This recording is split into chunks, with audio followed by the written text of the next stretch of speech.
The auction listing made absolutely no sense. Military bunker, minimum bid $1, no photographs, just GPS coordinates, and a single warning in red text. Buyer assumes all liability. Structure condemned. Enter at own risk. Rachel Morrison stared at her laptop screen in the pre-dawn darkness of their cramped studio apartment. Her 9-year-old daughter Lily, asleep on the pull-out couch behind her. The electricity had been shut off yesterday. She was running her computer off the neighbor's unsecured Wi-Fi and her phone's hotspot. If you're enjoying this deep dive into the story, hit the subscribe button and let us know in the comments from where in the world you are watching from today. Which had maybe 2 hours of battery left. She had $3.47 in her checking account. Rent was 3 weeks overdue. The eviction notice on their door gave them 5 days to either pay the $1,850 they owed or leave. Her manager at the call center had cut her hours again last week. Something about the company downsizing, which was just code for "we're replacing humans with automated systems." Rachel scrolled through the government surplus auction site she'd stumbled onto, while searching for storage units they couldn't afford. Most items were office furniture, old computers, vehicles that probably didn't run. Then she saw it. Abandoned military installation. Property ID. Site Delta 9. Location 87 miles northwest of Reno, Nevada, in the middle of absolutely nowhere. Built 1951. Decommissioned 1969.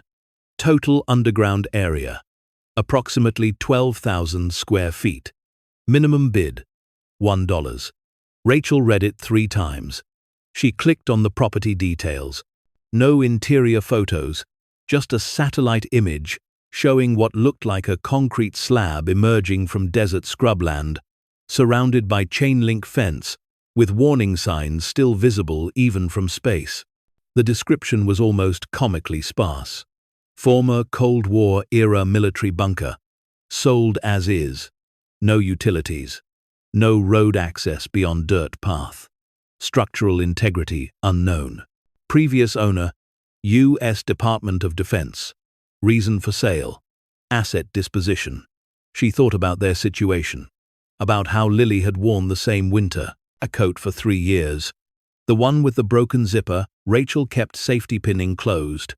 About how they'd been eating pasta and canned sauce for 2 weeks straight because it was all she could afford.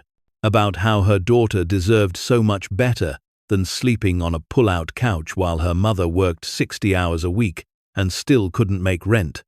The bunker was probably worthless, probably dangerous, probably filled with asbestos and God knows what else. But it was $1. Even she could manage $1. Maybe, just maybe, there'd be something salvageable. Old metal she could sell for scrap, copper wiring, something, anything. At this point, she was desperate enough to try. Rachel entered her bid at 4:47 a.m. Used the last dollar in her account, plus the 47 cents, and clicked Submit. Then she closed the laptop and went to make Lily breakfast, which consisted of the last 2 packets of instant oatmeal and tap water, heated in the microwave, before the power company noticed and cut that off too. 3 days later, an email arrived. Congratulations. Your bid of $1 for property ID site Delta 9 has been accepted. Please remit payment and collect documentation at the Federal Asset Disposition Office in Carson City within 14 days, or your bid will be forfeit. Rachel stared at the screen. She'd actually won. She owned a bunker. A condemned, probably collapsing, definitely worthless bunker in the middle of the Nevada desert. But still, it was something. It was hers. The Federal Asset Disposition Office was located in a strip mall between a dry cleaner and a tax preparation service that looked like it had been closed since the 90s. The woman behind the desk didn't even look up when Rachel walked in. Just slid a clipboard across the counter. Sign everywhere, there's a yellow tab. Initial the red ones. That'll be $1. Rachel signed. She'd brought Lily with her because she couldn't afford a babysitter, and it was Saturday anyway. Her daughter sat in a plastic chair, reading a library book about space exploration for the third time because Rachel couldn't afford to buy her new books. The woman took Rachel's dollar, actual physical quarters because her bank account was still empty, stamped several documents, and handed her a manila envelope that felt far too light to contain anything important. Deeds inside. So's the property survey and the last safety inspection, which was $1,987. So take that for what it's worth. Keys are in there too, though Lord knows if the locks still work. Congratulations on your purchase. Next. Rachel walked out, holding proof of ownership for 12,000 square feet of underground mystery. Mom, Lily asked as they got into their 15-year-old Honda with the duct-taped passenger window, what are we going to do with a bunker? Rachel looked at her daughter's hopeful face. I don't know yet, baby, but it's ours. Nobody can take it away from us. The drive took 2.5 hours on progressively worse roads. The last 5 miles weren't even roads, just tire tracks through desert scrub that scraped the underside of their car and made horrible grinding noises. Rachel prayed the whole way that they wouldn't break down, because her phone had no signal out here, and walking back to civilization with a 9-year-old in 100-degree heat was not an option. Finally, they found it. The bunker entrance rose from the desert, like a concrete tombstone, weathered gray and covered in graffiti from decades of trespassers. The chain-link fence had collapsed in several places. Warning signs dangled from rusted poles. U.S. government property. No trespassing. Authorized personnel only. Someone had spray-painted over one. Authorized by whom? The government that forgot about this place? The entrance itself was massive. A steel door at least 10 feet tall and 8 feet wide, designed to withstand things Rachel didn't want to think about. It was secured with a padlock the size of her fist. Rachel pulled out the keys from the envelope. There were 3 of them on a ring with a faded tag that read, Site Delta 9 Primary Access. Her hand shook slightly as she inserted the largest key into the padlock. It turned smoothly. Too smoothly for something that had supposedly been locked since 1969. The padlock fell away and Rachel grabbed the door's handle, a wheel-like mechanism that looked like something from a submarine. She turned it. Metal groaned. Mechanisms clicked and clunked inside the door. Then, with a pneumatic hiss that made Lily jump, it swung inward. Cool air rushed out, carrying with it the smell of concrete, metal, and something else. Something that wasn't quite the smell of abandonment. It smelled maintained, preserved. Rachel clicked on the flashlight she'd brought, one of those cheap LED ones from the dollar store. The beam revealed stairs descending into absolute darkness. Concrete walls, surprisingly clean. Metal railings that showed only surface rust.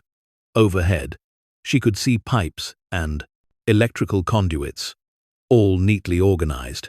Mom, I don't like this, Lily whispered, gripping Rachel's hand so tightly it hurt. It's okay. We'll just take a quick look. If it's too scary, we leave. Deal? Deal. They descended together, counting steps. 20 steps. 30. 40. The temperature dropped with every step, going from desert heat to comfortable coolness to almost cold. At the bottom, maybe 50 feet underground, the stairs ended in a corridor that stretched into darkness in both directions. Rachel swept her flashlight left, then right. The hallway was wide enough for 3 people to walk abreast, with doors on both sides every 20 feet or so. Each door had a number stenciled on it in military fashion. D901, D902, D903. She tried the first door. Locked. The second, also locked. But the third door was different. It wasn't just unlocked. Someone had deliberately left it propped open with a rubber doorstop. Rachel's heart hammered. Stay behind me, she told Lily.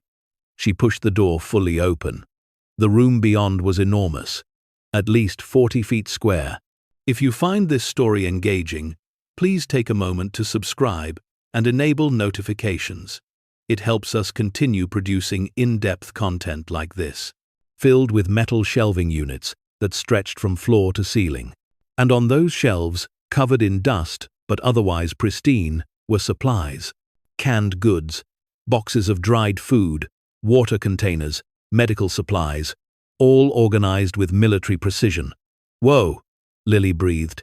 Rachel approached the nearest shelf. The cans were old, their labels faded but still readable. Beans, corn, peaches, all with dates stamped on top. She picked up a can, wiped away the dust. Packed. March 1968. Someone had stocked this bunker to survive the apocalypse. She moved through the room, her flashlight revealing more and more. A hand-crank radio still in its box. Batteries, dozens of packages. Blankets sealed in plastic. A medical kit that looked like it could outfit a small hospital. But it was what she found on the desk in the corner that made her breath catch. A ledger. Open. With fresh handwriting. Not from 1968. From last week, she read the most recent entry. Final inspection complete. All systems operational. Storage vault seals intact. Air filtration functioning. Emergency power active. The burden passes forward now. May the finder have the courage I lacked. It was dated 6 days ago, signed with just initials. R.T. Rachel's hands trembled as she turned the pages backward. Entries going back months, years, decades. All in different hands, but all saying the same things. Vault secure. Systems operational. Secret maintained. "Mom, there's another door back here." Rachel spun around. Lily was standing at the far end of the room, illuminated by her flashlight, pointing at something Rachel had missed in the shadows. Not just a door.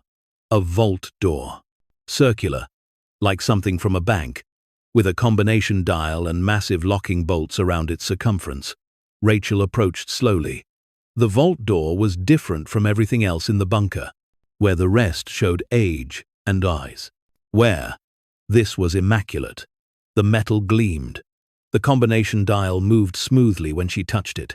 Around the doorframe, someone had recently wiped away decades of dust, revealing an inscription cast into the metal. Federal Reserve. Emergency Depository. Authorized access only. Established 1951. Federal Reserve. Emergency Depository. Rachel's mind raced. During the Cold War, the government had built secret vaults to protect America's wealth in case of nuclear attack. She'd read about them once, in a magazine article about declassified programs. Millions, sometimes billions of dollars in gold and currency, hidden in bunkers across the country. Most had been decommissioned, and their contents moved. Most. Her hands found the ledger again, flipping to the first entry. In the 14th of August, 1951. Initial deposit complete. 847 bars. Standard issue. Total value. $29,645,000. May God protect us from ever needing this. The next entry was years later, May 1969. Facility decommissioned. Contents. To be retrieved and relocated. Transport delayed due to administrative issues. Then June 1969. Transport cancelled. Facility reclassified. Contents to remain in situ pending review. July 1969. Facility sealed. Personnel reassigned. File closed. But the entries didn't stop there. August 1969. Written in different handwriting. Someone needs to watch it. They forgot. But I didn't. I'll keep the secret. And then, every month for 54 years. Brief entries. Vault secure. Secret kept. The last entry, 6 days ago. Cancer won't wait anymore. 54 years of guarding what was forgotten. The auction will find someone. Someone who needs this more than the government that lost track of it. The combination is what everyone forgets. The year we promised never again. The day freedom died. The month we learned fear. Rachel stared at the cryptic message. The year we promised never again. The day freedom died. The month we learned fear. She thought about the Cold War, about the fear that had driven people to build bunkers like this, the fear that had defined a generation. August 6th. The atomic bomb dropped on Hiroshima. The 6th of August, 1945. She approached the vault door, her heart pounding so hard she could hear it in her ears. Lily stood beside her, both of them holding their breath. Right 8. Click. Left 6. Click. Right 19. Click. Left 45. Click. A deeper sound, like something massive unlocking. The vault door shifted slightly, no longer flush with the frame. "Mom, what's in there?" Rachel didn't answer. She grabbed the wheel at the vault's center and turned. It moved easier than it should, smooth and well-oiled, despite decades of supposed abandonment. The locking bolts retracted with precise mechanical clicks. Then she pulled. The door swung open, and even in the darkness, even with just their small flashlights, they could see the gleam of gold. The vault was the size of a small garage, carved from solid rock and lined with reinforced concrete. But what filled it took Rachel's breath away. Gold bars, stacked in neat rows on reinforced shelving units. Hundreds of them, each one stamped with U.S. Federal Reserve and serial numbers. Each one approximately 30 pounds of pure gold. Rachel's legs gave out. She sat down hard on the vault's threshold, unable to process what she was seeing. Lily walked forward slowly, almost in a trance, reaching out to touch one of the bars. "Is this real?" Rachel found the inventory sheet bolted to the wall just inside the vault entrance. Her flashlight beam trembled as she read. Site: Delta 9, Emergency Reserve Depository, established 1951. Purpose: preservation of federal monetary reserves in the event of catastrophic national emergency. Contents: 847 standard Federal Reserve gold bars. Each bar 400 troy ounces. Current total: 338,800 troy ounces. Value at deposit: 1,951. $29,645,000. Below that, someone had written in pencil. Much more recently, current gold price per troy ounce: $1,950 as of 2024. Current total value: $660,660,000. Rachel read it again and again. The numbers didn't change. $660 million. But wait, the ledger had said 847 bars. She counted the stacks visible in her flashlight beam. Fewer than expected. Much fewer. She found a second sheet, dated 1969. Final inventory before sealing. 647 bars remaining. 200 bars transferred to Fort Knox. 1,968 per executive order. Updated value: $420,510,000. $420 million. Still in this vault. Still forgotten.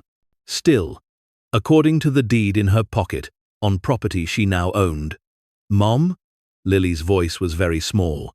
"Does this mean we're rich?" Rachel couldn't answer. She was thinking about the electricity bill, about the eviction notice, about 3 weeks of overdue rent that had felt like an impossible mountain, about Lily's winter coat with the broken zipper. She was thinking about $420 million in forgotten gold, sitting in a vault beneath property she'd bought for $1. Then she heard it. The sound that would change everything. Footsteps. Above them. On the stairs.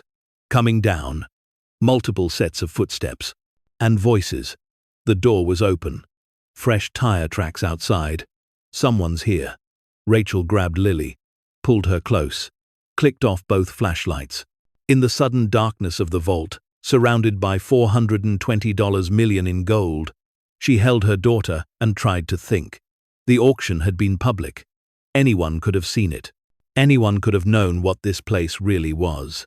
And now, whoever they were coming down the stairs, into the bunker, and Rachel and Lily were trapped 50 feet underground, with no other exit and a fortune they had no idea how to protect. The footsteps grew louder, echoing down the concrete corridor. Rachel's mind raced through impossible options. Hide in the vault? They'd find them eventually. Run for the stairs? They'd be seen immediately. Fight? With what? She had a LED flashlight and a 9-year-old daughter. "Mom, I'm scared," Lily whispered, so quietly it was barely breath. Rachel pulled her daughter closer, thinking frantically. Then she remembered something. The supply room they'd walked through. It had another door. She'd seen it in the flashlight beam, marked "Emergency Exit." "Lily, listen to me very carefully," Rachel whispered. "When I say run, we run back through the supply room to that other door. No matter what. Don't look back. Don't stop. Understand?" Lily nodded against her shoulder. The voices were clearer now, just outside the supply room. "I'm telling you, Martinez saw the auction listing 3 days ago. Military bunker. Sold for $1. He knew immediately what it was. Site Delta 9. We've been searching for this location for 15 years. Does she know what's here? How could she? The files were buried so deep even the federal government forgot about them. She probably thinks it's just an old bunker. But once we secure the gold, we can deal with whoever bought it. Make them an offer they can't refuse. Or make them disappear. Out. Here. Nobody would ever find them." Rachel's blood turned to ice. These weren't federal agents. These were thieves who'd been hunting for this place for years. She felt along the vault wall, found what she was looking for. A master power switch. She didn't know what it controlled, but every secure facility had emergency systems. She flipped it. Lights blazed throughout the entire bunker. Emergency generators roared to life somewhere deep below, their vibration thrumming through the concrete. Klaxon alarms started blaring. And most importantly, heavy steel doors began sliding closed throughout the facility. Automated security systems activating after 50 years of dormancy. "What the hell?" one of the voices shouted. "Go! Go! Before we're trapped." Rachel grabbed Lily's hand. "Run! Now!" They burst out of the vault, running through the supply room. Behind them, she heard shouts and footsteps, but the men were scrambling for the stairs, trying to escape before the security doors sealed them in. Rachel found the emergency exit door, pushed through. It led to a narrow tunnel carved through rock, slanting upward. Emergency lighting strips along the floor activated as they ran, showing them the way. Behind them, more security doors were grinding closed, one after another, buying them precious seconds.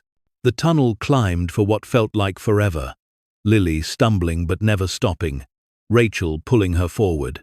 Finally, they burst out into blinding desert sunlight, emerging from a hidden exit 50 yards from the main entrance, camouflaged to look like a natural rock formation.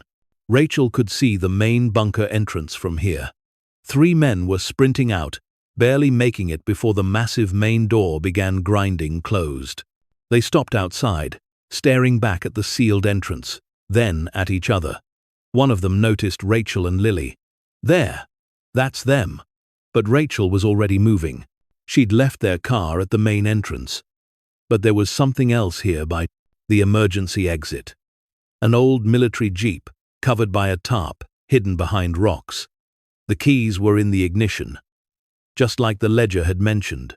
Emergency vehicle maintained for facility guardian. The engine turned over on the first try. Clearly maintained by whoever had been watching this place for 50 years. Rachel gunned it. The jeep bouncing over the desert terrain, putting distance between them and the men who were now running toward their own vehicles. "Mom, where are we going?" Lily shouted over the engine noise. "Sheriff's office. Federal building, anywhere with people and cameras. She pushed the Jeep as hard as it would go, following tire tracks that would eventually lead to the dirt road. In the rearview mirror, she could see two SUVs in pursuit, but the Jeep was military grade, designed for this terrain. Rachel pulled out her phone. No signal. Still no signal. Come on. 1 bar. 2. Enough. She dialed. 911. 911. What's your emergency? My name is Rachel Morrison. I'm being chased by armed men in the desert northwest of Reno. They tried to trap me in a government bunker. I'm driving a military jeep. Coordinates approximately. She looked at the GPS coordinates still written on the dashboard, read them off. I need help. I have my 9-year-old daughter with me. Ma'am, stay on the line. I'm dispatching units to your location now. Can you describe the vehicles pursuing you? Rachel did, watching them in the mirror. They were gaining. These weren't old military jeeps but modern SUVs with powerful engines. Then, salvation appeared ahead. A Nevada State Police cruiser, coming toward them on the dirt road, lights already flashing. The SUVs behind her stopped abruptly, turned around, disappeared back into the desert. Rachel pulled up to the police car, killed the engine, and burst into tears she'd been holding back since the moment she'd heard footsteps in the bunker. The officer approached carefully. Ma'am, are you Rachel Morrison? We got your 911 call. Are you and your daughter hurt? We're okay. We're okay. Rachel pulled Lily close, both of them shaking. No. But officer, I need to talk to someone from the federal government. Immediately. This is much bigger than you realize. What happened next would turn Rachel's story upside down, reveal a truth nobody expected, and remind us why sometimes the most valuable things are the ones everyone forgot about. The Nevada State Police Station in Reno was not designed for this kind of situation. Rachel sat in an interrogation room that smelled like stale coffee and floor cleaner, Lily beside her coloring on the back of police paperwork because Rachel couldn't think of what else to do with a traumatized 9-year-old who'd just learned her mother owned $420 million in forgotten gold. The officer who'd rescued them, Sergeant Rodriguez, had made calls. A lot of calls. First to his captain, then to the FBI, then, apparently, to someone at the Treasury Department who'd nearly had a heart attack when Rodriguez mentioned Site Delta 9. Now they waited. Rachel held the manila envelope from the Federal Asset Disposition Office like a lifeline. Inside was the deed proving she owned the property. She'd been over it 50 times in the last 3 hours, checking every word, making sure it was real. It was real. The property was hers, legally purchased at a legitimate government auction, and according to everything she'd frantically Googled on her phone while waiting, abandoned property laws were clear. If the government sold land without disclosing what was on it, the contents belonged to the buyer. The vault full of gold was on her land. The gold was hers, if she survived long enough to claim it. The door opened. 3 people entered, all wearing suits that cost more than Rachel's car. The lead was a woman in her 50s, with steel gray hair pulled back severely, carrying a briefcase that probably cost more than Rachel's entire wardrobe. Miss Morrison, I'm Laura Chen, Assistant Director for the Treasury Department's Asset Recovery Division. This is Agent Marcus Thompson from the FBI, and this is James Whitmore, Legal Counsel for the Federal Reserve. They sat down across from her like this was a business meeting and not the single most surreal moment of Rachel's life. Chen opened her briefcase, pulled out a tablet, and showed Rachel a photograph. An aerial view of the bunker, marked with official government stamps. Do you know what you found, Miss Morrison? Gold. A lot of gold. 647 bars, to be exact. Worth approximately $420 million at current market prices. Chen's eyebrow raised slightly. You've done your research. There was an inventory sheet in the vault. Someone had been maintaining it, updating the current value based on gold prices. Yes, We're aware of the Guardian situation. We've been trying to identify him for years. Agent Thompson leaned forward. Miss Morrison, what you stumbled into was classified at the highest levels for decades. Site Delta 9 was one of 12 emergency depositories built during the Cold War to protect federal reserves in case of nuclear attack. Most were closed in the 70 seconds. Their contents moved to Fort Knox or Denver. Most, Rachel repeated. But not all. Not all, Whitmore admitted. There were administrative issues, budget cuts, bureaucratic fights over which agency was responsible. By the time anyone remembered Site Delta 9, the files had been buried so deep, and the facility had been off the books for so long that it was easier to just classify the whole thing and forget about it. You lost track of $420 million in gold. Chen's expression didn't change. That's an oversimplification, but essentially yes. In 1987, there was a brief attempt to locate the facility, but the coordinates were lost. The facility designation had been reused for other sites, and frankly, there were bigger priorities. The gold was written off as a Cold War casualty, and now you own it. Chen said the words like, they tasted bad.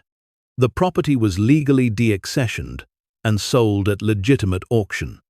You purchased it in good faith. According to federal abandoned property law, specifically the Federal Surplus Personal Property Donation Program Act, you have legal claim to all contents found on the property unless the government can prove ongoing operational interest. Can you prove ongoing operational interest? No, Whitmore admitted. The facility was officially decommissioned in 1969. All documentation states the contents were retrieved, which we now know was false. But there's no paper trail showing federal ownership for the last 55 years. Legally, the gold has been abandoned. Rachel's hands were shaking. So, it's mine. It's complicated. No, it's not. You forgot about it. You sold me the property. It's mine. Agent Thompson spoke up. Miss Morrison, there are national security implications here. The existence of this gold, its sudden reappearance, if this becomes public, it will raise questions about what else the government lost track of during the Cold War. That sounds like a you problem, not a me problem. Chen's eyes narrowed. We're prepared to make you an offer. With have $50 million, cash, tax-free, in exchange for the gold and your signature on a confidentiality agreement. Rachel did the math. They were offering less than 12% of the actual value. 12% to shut up and go away. She thought about the electricity bill, about the eviction notice, about Lily's coat with the broken zipper. $50 million would change their lives forever. They'd never struggle again. Never face eviction. Never count pennies for groceries. But it wasn't about the money anymore. It was about what they'd tried to do. Seal her in that vault. Make her disappear. Treat her like she was disposable because she was poor and powerless. And who would miss a single mother and her daughter anyway? No, Rachel said. Excuse me? No, I'm not taking $50 million for something worth $420 million. And I'm not signing a confidentiality agreement. That gold is mine. Legally mine. And if you want to take it, you'll have to sue me. And when you sue me, it becomes public record. And then everyone will know the federal government lost track of nearly $500 million in gold and tried to cheat the person who found it. The three officials exchanged glances. Chen's jaw tightened. Miss Morrison, I don't think you understand the forces you're dealing with.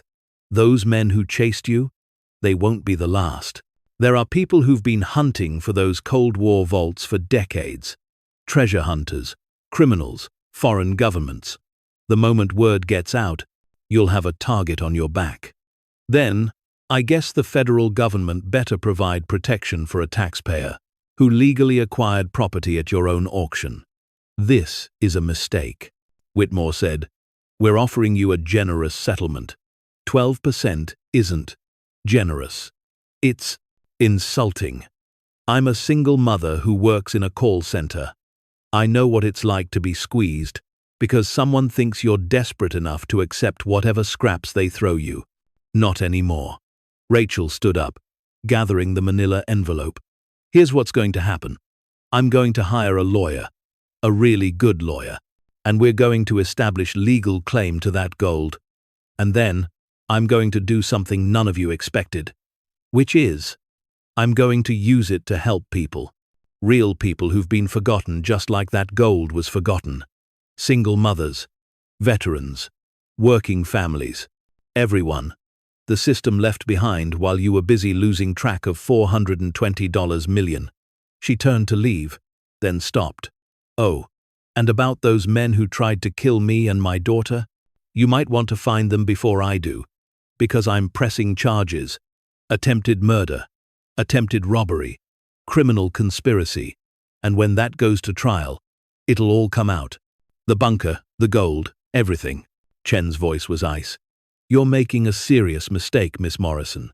Maybe, but it's my mistake to make. Rachel took Lily's hand and walked out of the interrogation room. In the parking lot, as they waited for the police to arrange a safe place for them to stay, Lily looked up at her mother. Mom, are they going to try to take it away from us? Rachel knelt down, meeting her daughter's eyes. Probably. But baby, here's what I learned today.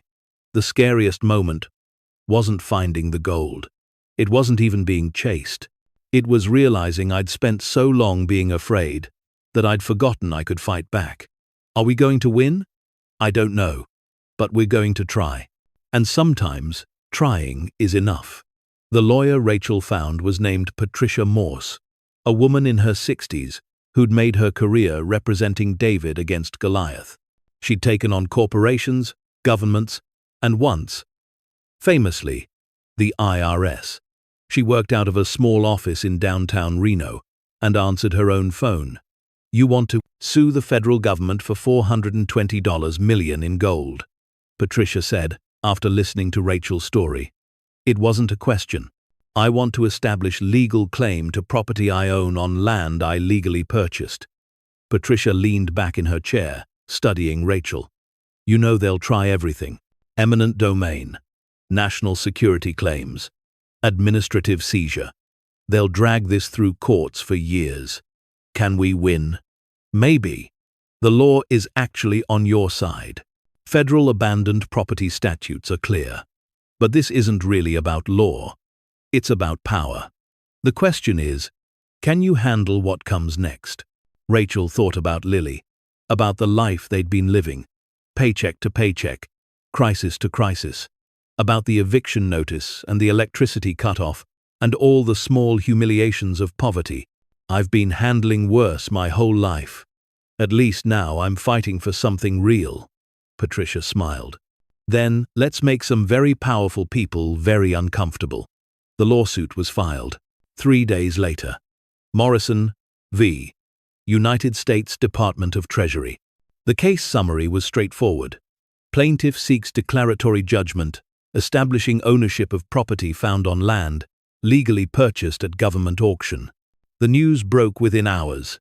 Single mother sues government for $420 million in lost gold. CNN Cold War vault discovered. Legal battle over forgotten fortune. Washington Post. Woman bought bunker for $1, found $420 in gold, government wants it back. Fox News. Rachel's phone exploded with calls. News media. Treasure hunters. Lawyers offering representation. Random people calling her greedy. Other random people calling her a hero. She turned it all off and focused on keeping Lily safe and normal, while the world went insane around them. The government's response was swift and brutal. They filed for emergency seizure of the property, claiming national security interests. They dispatched armed guards to the bunker, sealing it again. They froze Rachel's bank accounts, claiming potential tax liability. Patricia countered every move. She filed for protection under whistleblower statutes, argued that the government's own auction constituted abandonment, and most importantly, she leaked everything to the press. Every document, every legal filing, Every attempt by the government to intimidate Rachel into submission. Public opinion shifted in Rachel's favor. Here was a single mother working a call center job who'd won a dollar auction and found a fortune. And now, wealthy government officials were trying to steal it from her. The optics were terrible for the Treasury Department. More importantly, Rachel wasn't alone anymore. A veterans group filed an amicus brief supporting her claim, arguing that if the government couldn't keep track of hundreds of millions in gold, they had no right to reclaim it. A non-profit focused on government transparency joined the case, using it to demand accounting of all Cold War-era assets. 3 senators, sensing political opportunity, called for hearings on federal asset management. The pressure mounted until Treasury had no choice but to negotiate. The meeting took place in a federal courthouse, mediated by a judge who'd clearly had enough of both sides. Rachel sat with Patricia on one side of the table. Chen, Thompson, and Whitmore sat across from them, along with 4 more government lawyers. "We're prepared to offer $150 million, Chen began. "Final offer. Take it, or we'll bury you in legal proceedings for the next decade." "Counter offer," Patricia said calmly. "You acknowledge Rachel's legal ownership of all contents found on property legally purchased. In exchange, Rachel agrees to the following. The gold will be liquidated slowly, over 5 years, to prevent market disruption. 30% of the net proceeds will go to federal taxes. Another 15% will go to state and local taxes. The remaining 55% belongs to Rachel, to be distributed as she sees fit. That's $231 million to a woman who worked in a call center 6 months ago. That's 55% of what's legally hers," Patricia corrected. "She's offering the government 45% of something you had written off as lost. That's approximately $189 million you weren't expecting to ever see again. Or you can keep fighting and risk a court ruling that gives you nothing." The government lawyers conferred in whispers. Finally, Chen spoke. "We need certain conditions. A trust structure, professional management, regular audits." "Agreed," Rachel said, speaking for the first time. "I want those things too. I'm not trying to hide anything. I just want what's fair. And the publicity, the news coverage, I can't control what the media does. But I'm not interested in being famous.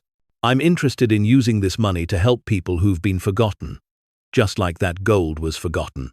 More whispering among the government team. Then Whitmore spoke. "What people?" Rachel had been thinking about this for weeks. "I want to start a foundation for working families living paycheck to paycheck. Single parents, people drowning in medical debt or student loans, people who work full-time and still can't make rent. Everyone the system failed while you were busy losing track of $420 million. Something shifted in the room. Even the government lawyers seemed to recognize that Rachel wasn't just fighting for herself. She was fighting for everyone like her. "We'll need approval of the foundation's structure," Chen said carefully. "Fine. I'll need approval of your auditing process. We'll both have oversight. This is highly irregular. So is losing track of $420 million in gold for 50 years. The final agreement took 3 months to negotiate, but it was signed in January, 7 months after Rachel had placed a $1 bid on an abandoned bunker. The terms were simple. Rachel owned the gold. The government provided security and logistical support. The gold would be sold over 5 years through official channels. After taxes, Rachel would net approximately $231 million. She'd never work a call center again. But more importantly, neither would thousands of other people, if her foundation worked the way she planned. The first thing Rachel did was pay off their back rent. All $1,850 of it. She hand-delivered the check to their old landlord, who'd been calling daily demanding payment. He stared at the check, then at Rachel. "Where'd you get this? Rob a bank?" "No," Rachel said pleasantly. "I bought one. For $1. The second thing she did was take Lily shopping for a new winter coat. They went to a department store. and Rachel told her daughter she could pick any coat she wanted. Any coat at all. Lily walked past the expensive ones and chose a simple blue jacket on sale. "This one's nice. Baby, you can get whatever you want. Money isn't a problem anymore." Lily shook her head. "This one's perfect. And it's on sale. Somebody else might need the more expensive ones more than me." Rachel started, crying right there in the department store. Because her daughter had learned about scarcity so young, she couldn't unlearn it, even when scarcity was gone.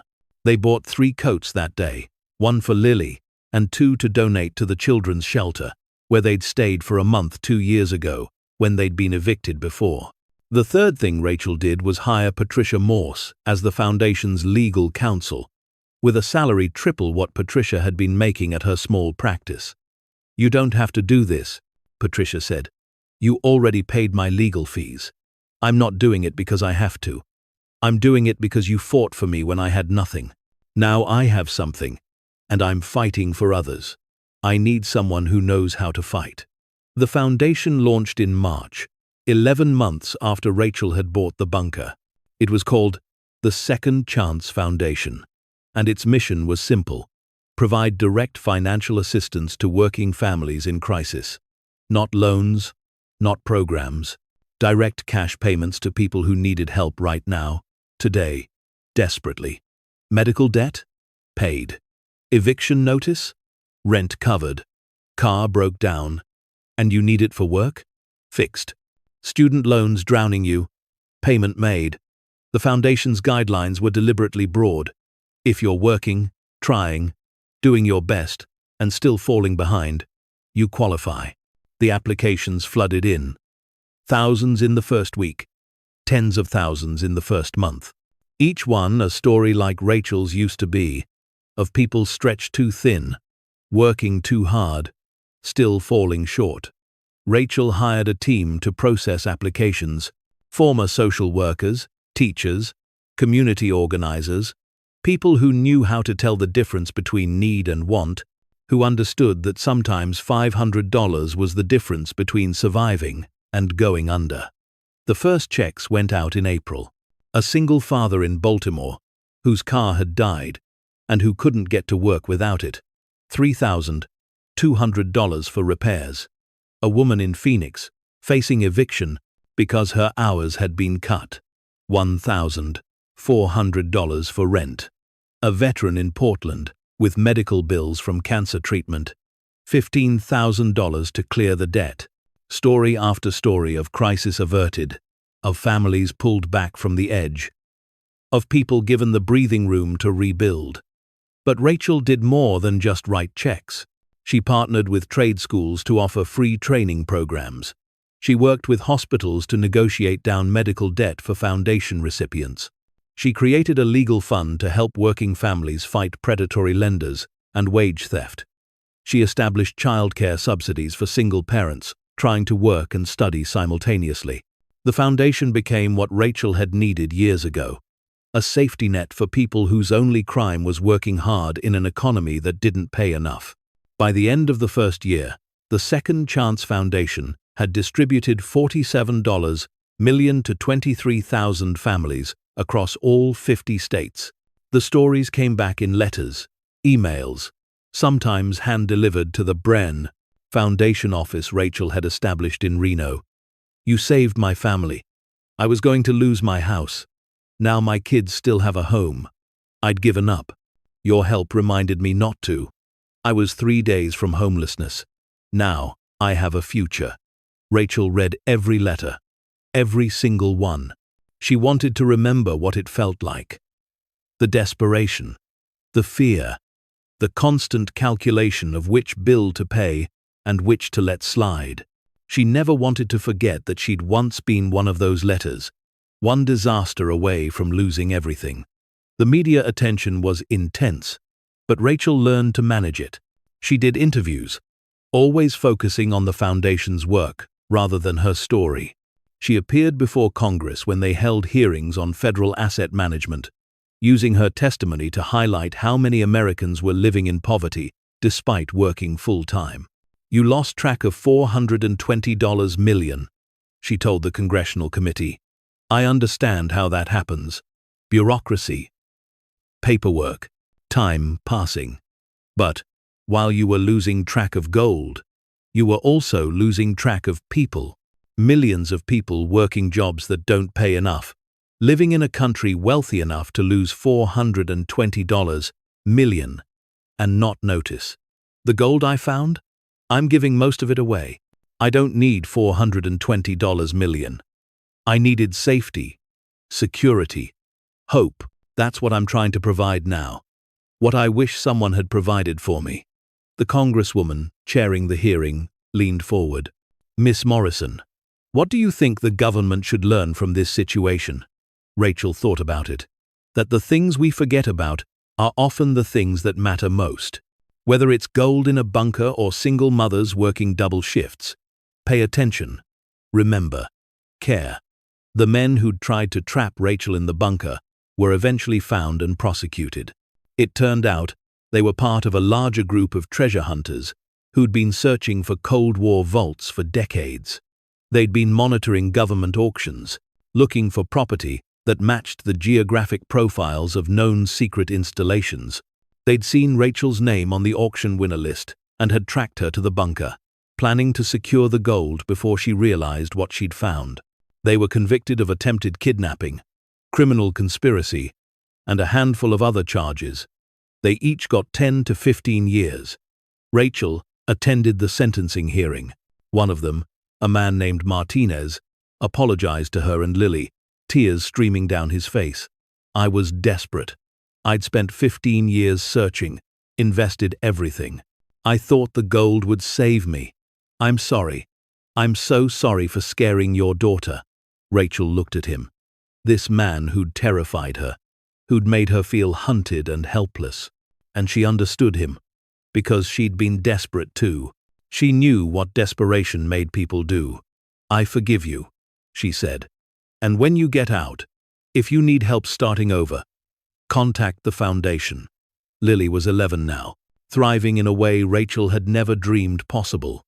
They lived in a modest house in Reno.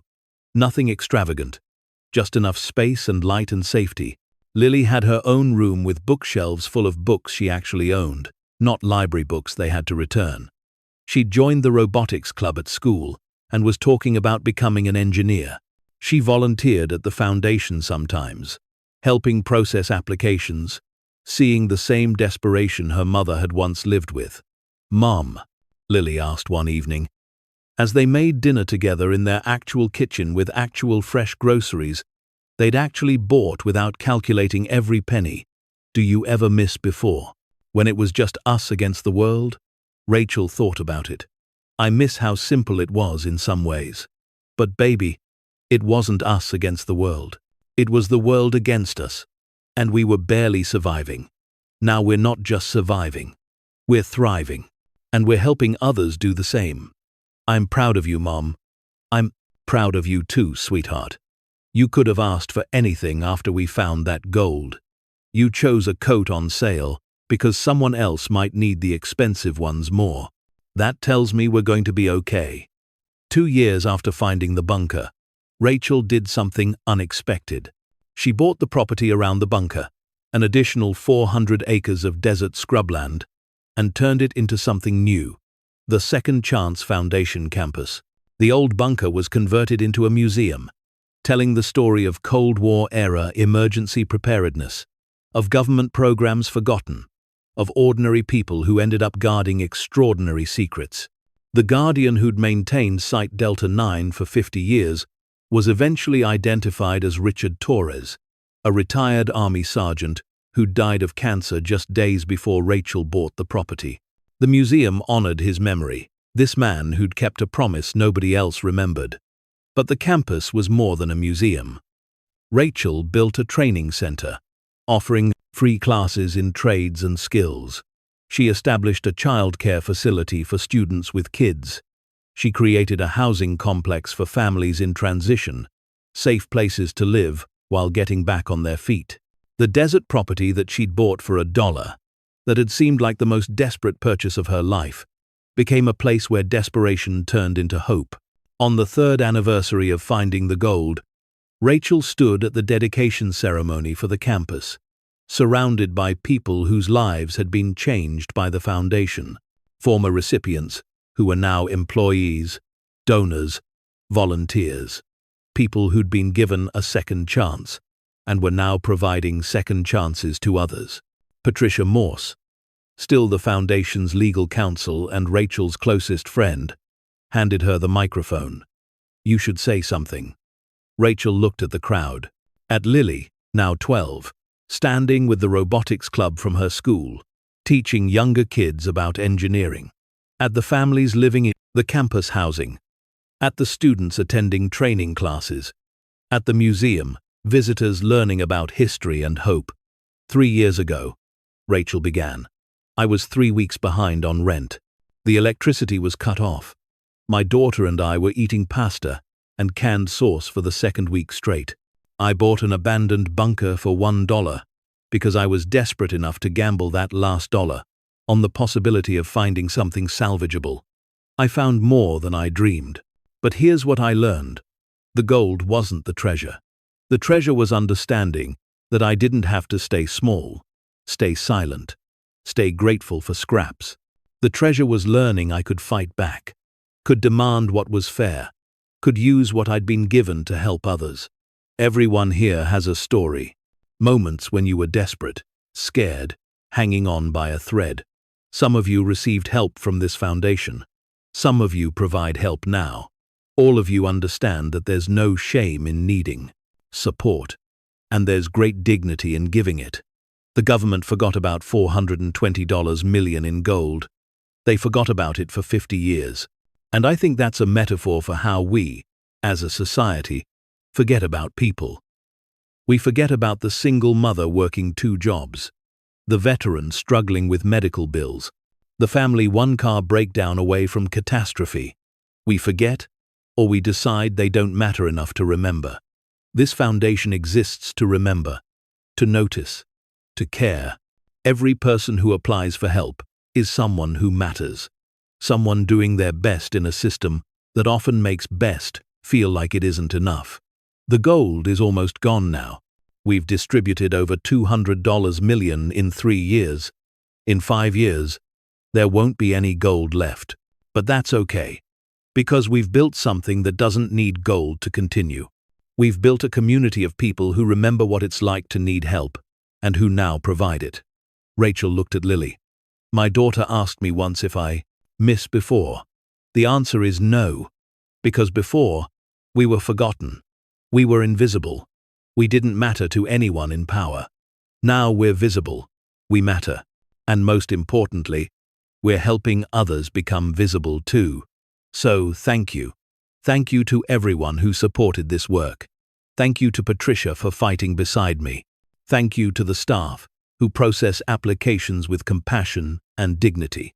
Thank you to Richard Torres, who guarded a secret for 50 years until someone came along who knew what to do with it. And thank you to everyone who applied for help, who trusted us with your stories, who took a second chance and ran with it. You remind us why this matters. Rachel raised her hand, looking at the desert landscape where a fortress of secrets had stood abandoned. This place was built to protect wealth in case of catastrophe. The catastrophe came, just not the one they expected. It came slowly, over decades, a erosion of security for working families. But here, on this spot where wealth was forgotten, we remember. We remember that people matter more than money, that dignity matters more than wealth, that second chances matter more than anything. The applause was genuine, warm. Rachel stepped down from the platform and was immediately surrounded by people wanting to thank her, to share their stories, to tell her how the foundation had changed their lives. An elderly veteran gripped her hand. My granddaughter applied for help. Medical bills from cancer treatment. You paid the whole thing. She's alive because of you. A young mother with a toddler on her hip smiled shyly. The child care subsidy. I was able to finish my degree. I start teaching in the fall. A man in his 40s, wearing a shirt that said, Second Chance Auto Repair. You helped me open my shop. Business is good. I'm hiring 2 more people next month. and I'll pay them fair wages because I remember what it's like to struggle. Story after story, life after life, threads of hope woven from forgotten gold. That night, after the ceremonies and celebrations ended, Rachel and Lily sat on the porch of their modest house, watching the desert stars. The same stars that had shone over the bunker the night Rachel first opened it, terrified and desperate and hoping for any scrap of salvage. "Mom," Lily said quietly, "do you ever think about what would have happened if you hadn't bought the bunker?" Rachel thought about it. "We would have been evicted, probably ended up in a shelter again. I would have kept working minimum wage jobs, kept struggling, kept fighting just to survive. We would have made it somehow. We're survivors. But this is better. This is better," Rachel agreed. "Not because of the money, though that certainly helps, but because I learned something important. I learned that asking for what you deserve isn't greedy, that fighting for yourself isn't selfish, that you can be grateful for help while also demanding fairness. The government wanted me to take $50 million and go away quietly. That's what people like us are supposed to do, accept what we're given and be grateful. But I learned I could say no. I could fight. And fighting for myself meant I could fight for others too." Lily was quiet for a moment. "I want to be like you when I grow up." Rachel pulled her daughter close. "Be better than me, baby. Be braver. Start fighting earlier. Don't wait until you're desperate. Remember that you matter, that your voice matters, that you deserve dignity and fairness and opportunity. Will the foundation still be here when I'm grown up? If we do this right. Yes, the gold will be gone, but the foundation will continue. The campus will still offer training and housing and hope, because we built something bigger than one fortune. We built a movement. Above them, a satellite tracked across the stars, one of thousands of objects humanity had launched into the void." Rachel thought about the bunker, that concrete tomb built to protect wealth from apocalypse, built by people who thought the end would come in fire and atomic fury. They'd been wrong about the apocalypse. It hadn't come all at once. It had come slowly. One eviction notice at a time. One medical bill. One impossible choice between rent and food. But they'd been right about one thing. Wealth could be preserved, protected, passed forward to those who needed it, just not in the way they'd imagined. 5 years after buying the bunker, the last of the gold was sold. The final disbursement from the Second Chance Foundation went to a single father in Seattle, whose car had broken down and who couldn't get to work without it. $2,800 for repairs. The same kind of small crisis that had defined Rachel's life before. The kind of crisis that felt like the end of the world when you were living through it. The foundation didn't stop. By then, it had established enough other funding sources. Donors who'd been inspired by Rachel's story, corporations looking for tax deductions, and good publicity. Wealthy individuals who remembered their own struggles or wanted to prevent others from experiencing them. The gold was gone, but the work continued. Rachel was offered book deals, movie rights, speaking tours. She turned down most of them. She did accept an invitation to speak at her old call center, to the workers who'd shared her struggles. She told them about finding the bunker, about fighting the government, about learning to demand fairness. But mostly, she told them about something simpler. I was you. She said to the room full of people wearing the same headsets she'd once worn, taking the same calls, earning the same wages that weren't enough. I sat in these chairs. I calculated whether I could afford groceries or electricity. Not both. I wore shoes with holes. I watched my daughter go without, because I couldn't provide more. The gold changed my circumstances, but it didn't change who I am. I'm still the same person who worked here, who struggled here. The only difference is opportunity. I got lucky, impossibly lucky. But here's what I learned from that luck. It shouldn't take impossible luck to survive. It shouldn't take finding $420 million in forgotten gold to afford rent and groceries and dignity. You deserve better, not because you might find treasure, but because you work hard and try and show up. That should be enough. Until the system changes to make that true, there are organizations like mine trying to fill the gap. But more importantly, there's power in fighting for yourself, in demanding fairness, in refusing to accept that struggle is inevitable. You matter. Remember that. The standing ovation lasted 5 minutes. Lily went to MIT at 17, studying engineering with a full scholarship she didn't technically need, but applied for anyway, because someone else's parent might need the foundation money more than us, Mom. She called home weekly, sharing stories about her classes, her projects, her plans to design sustainable infrastructure for developing communities. She'd inherited her mother's determination and added to it a belief that systems could be changed, that engineering wasn't just about building things, but about building fairness into the world.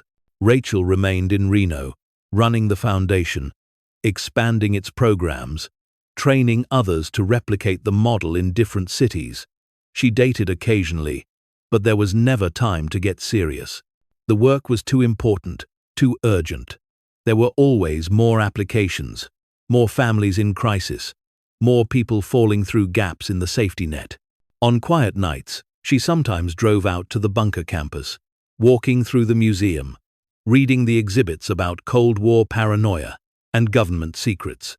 She'd stand in front of Richard Torres's photograph, this man who'd maintained a vault for 50 years for reasons she'd never fully understand. Duty? Guilt? Hope that someone would eventually come along who knew what to do with it. Whatever his reasons, Rachel was grateful.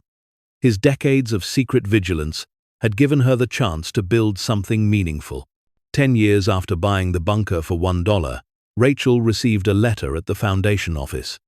It was from the Department of Treasury, forwarded through multiple bureaucratic channels. She opened it carefully, half expecting legal troubles or new demands. Instead, she found an apology. "Dear Miss Morrison," it began.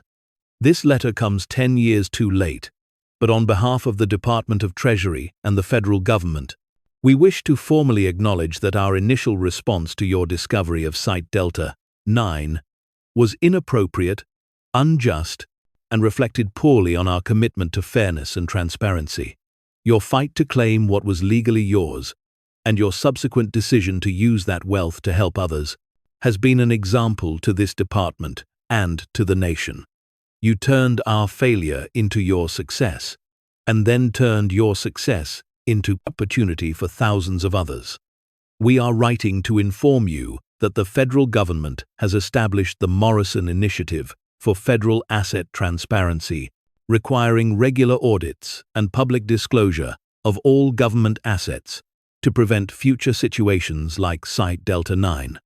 Additionally, inspired by your foundation's work, we are establishing federal programs to provide emergency assistance to working families in crisis. While government programs can never match the compassion and efficiency of your organization, we hope to complement your efforts. Thank you for your service to your community and your country. Thank you for fighting when it would have been easier to accept. Thank you for remembering the forgotten. The letter was signed by the current Treasury Secretary and countersigned by the President. Rachel read it twice, then filed it away. The acknowledgement was nice, but the real reward had been the last 10 years. The families helped, the lives changed, the system, ever so slightly, pushed toward fairness. She thought about that morning 10 years ago, desperate and afraid, placing a $1 bid on an abandoned bunker because she had nothing left to lose. She'd been looking for salvage, for scrap metal, for anything to help them survive another month. She'd found $420 million in gold. But more than that, she'd found her voice, her power, her purpose. The gold was gone now, transformed from bars in a vault to opportunity in the world. Medical bills paid, evictions prevented, cars repaired, families stabilized, lives preserved. Rachel Morrison, who'd once counted pennies for groceries, had taken forgotten wealth and used it to ensure others wouldn't be forgotten. Sometimes Rachel would meet with foundation recipients at the campus, sitting with them in the visitor center that overlooked the old bunker entrance. She'd listen to their stories, hear the echoes of her own past in their struggles, and feel the weight of responsibility that came with being able to help. One afternoon, a woman named Maria came to meet her. She was 32, a single mother of 3, who'd been working as a nursing assistant. A car accident had left her unable to work for 6 months, and despite having insurance, the medical bills and loss of income had pushed her to the edge of financial ruin. The foundation had paid her back rent, covered her medical debt, and provided a bridge loan for her to complete her nursing degree. "I don't know how to thank you," Maria said, tears streaming down her face. "I was going to lose my apartment. My kids were going to end up in foster care because I couldn't provide for them. You saved us." Rachel took her hand. "You saved yourself. You were working, trying, doing everything right. The system failed you. I just helped bridge the gap. But now I need you to do something for me. Anything. Remember this feeling. Remember what it was like to be desperate. And when you're on your feet again, when you're stable and secure, help someone else. Not necessarily with money, though if you can, that's wonderful. But help, notice, care. Don't let yourself forget what this felt like." Maria nodded, wiping her eyes. "I promise I'll never forget." These conversations happened weekly, sometimes daily, each one a reminder of why Rachel had fought so hard for the gold, why she'd refused to take the easy money and disappear. The gold had been forgotten, yes, but so had millions of people just like Maria, just like Rachel herself had once been. The foundation's model began to spread. Inspired by Rachel's work, similar organizations started appearing in other states. Some were smaller, some larger, but all shared the same core principle: direct aid to working families in crisis, given with dignity and without judgment. Rachel consulted with many of these organizations, sharing what she'd learned, helping them avoid the mistakes she'd made in the early days. She'd built a network of mutual support, foundations helping foundations, ensuring that the ripple effects of that forgotten gold spread far beyond Nevada. By year 12, the Second Chance Foundation had helped over 100,000 families. The total distributed was approaching $300 million, money that had prevented evictions, saved homes, kept families together, enabled education, funded small businesses, and most importantly, restored hope to people who'd forgotten what hope felt like.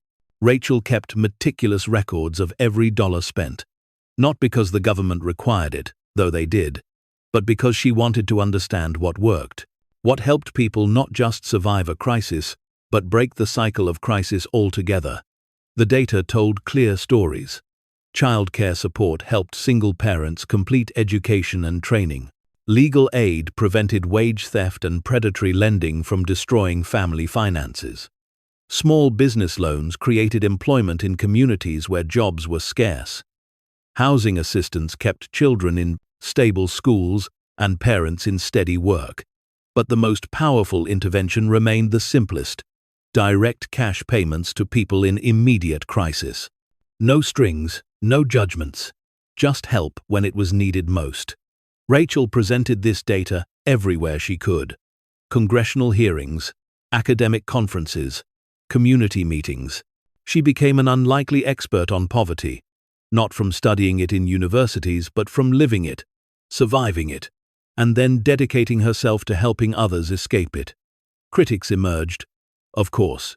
Some called her naive, said she was enabling dependency, claimed people would waste the money on drugs or gambling or frivolous spending.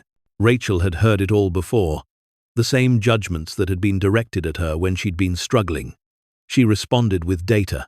Of the 100,000 families helped, fewer than 2% had required repeated assistance for the same crisis. The overwhelming majority used the help to stabilize, then moved forward. They paid their own rent, kept their own jobs, built their own lives. They just needed someone to believe in them long enough to get back on their feet. The problem isn't that people are irresponsible, Rachel told one particularly skeptical congressional committee. The problem is that the margin for error is so thin that one flat tire, one sick kid, one unexpected bill can destroy everything you've worked for. We're not enabling dependency, we're preventing unnecessary catastrophe. She'd become comfortable in these rooms, these spaces of power where decisions were made about people who'd never set foot in such places. Rachel had learned to translate struggle into policy, desperation into data, hope into budget proposals, but she never forgot where she'd come from. She still drove a modest car, still lived in the same house she'd bought years ago, still shopped at the same grocery store where she'd once counted pennies. The money hadn't changed her core values, only amplified her ability to live by them. The bunker still stood in the desert, no longer a tomb for secrets, but a monument to second chances. And Rachel Morrison, who'd bought it for $1 on the most desperate morning of her life, had proven that sometimes the best investments aren't about what you spend, they're about what you do with what you find.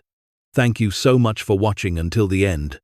If you loved this story, check out the other videos on your screen now.